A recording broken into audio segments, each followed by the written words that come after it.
இன்றைக்கி கேரட் பீட்ரூட்டை வச்சு ஒரு பொரியல் பண்ண போகிறோம். வாங்க எப்படி பண்ணலான்னு பார்க்கலாம்.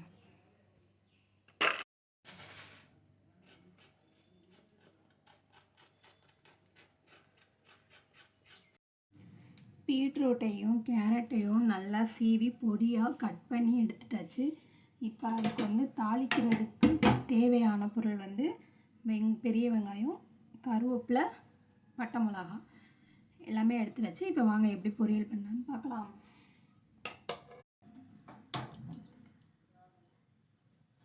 ஒரு சட்டி வச்சுட்டு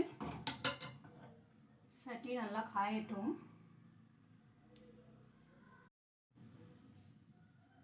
சட்டி நல்லா காஞ்சிருச்சு. இப்போ தேவையான அளவு எண்ணெய் ஊற்றிக்கணும்.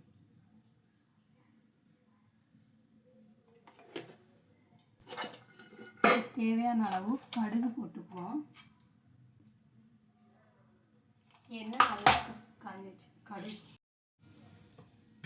கடுகு நல்லா பொரிஞ்சு வந்துருச்சு. இப்போ கருவேப்பிலையும் பட்டை மிளகாயும் போடும்.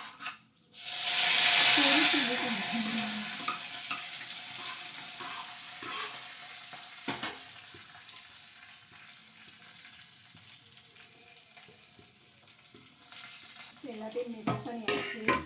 இந்த வெங்காயம் பிங்க் கலரில் வர வரைக்கும் நல்லா வதங்கணும். அவசரமாக இருந்துச்சுன்னா கொஞ்சம் உப்பு போட்டுக்கிட்டிங்கன்னா சீக்கிரமே வெங்காயம் வதங்கிடும். வெங்காயம் நல்லா வதங்கிடுச்சு. இருங்க காட்டுறேன். இங்கே பாருங்கள், நல்லா வெங்காயம் பிங்க் கலரில் வந்துடுச்சு. பார்த்தாலே தெரியும். இந்த அளவுக்கு வதங்கணும். காயை நல்லா வாஷ் பண்ணிவிட்டு இதுக்கு கலர்ஃபுல்லாக இருக்குது பாருங்கள். எவ்வளோ காய்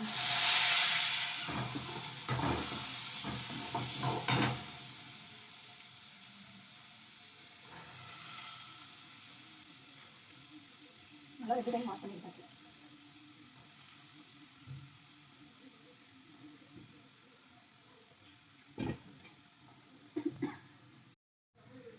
எல்லா காயுமே போட்டாச்சு. இப்போ தேவையான அளவு உப்பு போட்டுக்கலாம்.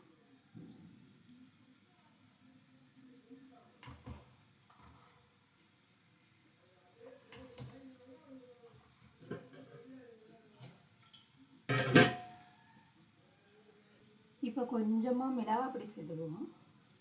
ஏன்னா மிளகாய் நான் அதிகமாக சேர்க்கல, அதனால் கொஞ்சம் மிளகாப்பொடி சேர்த்துக்கிறேன்.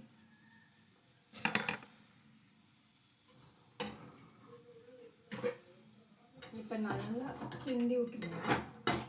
அப்போ தான் உப்பு மிளகாப்பொடி எல்லாமே நல்லா சேரும். இப்படி நல்லா கிண்டிட்டு ஒரு 10 நிமிஷம் நல்லா மூடி வச்சுருவோம். அதுக்கப்புறம் ஓப்பன் பண்ணி பார்ப்போம். இப்போ ஓப்பன் பண்ணி பார்ப்போம். ஓரளவுக்கு நல்லா வெந்திருக்கு. தேங்காய் சேர்த்துக்கலாம்.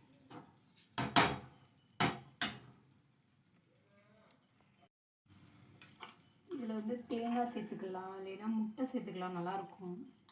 அன்றைக்கி தேங்காய் சேர்த்துக்கலாம். தேவையான அளவு தேங்காய் சேர்த்துக்கலாம்.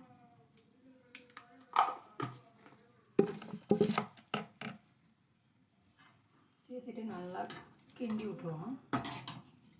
தேங்காய் எல்லாத்துலேயுமே செய்வோம். தேங்காய் நல்லா எல்லாத்துலேயும் கலந்துருச்சு. இங்கே பாருங்கள், பார்க்கவே எவ்வளோ அழகாக இருக்குது, கலர்ஃபுல்லாக இருக்குது. இன்னும் 10 நிமிஷம் இன்னும் நல்லா மூடி வைக்கலாம்.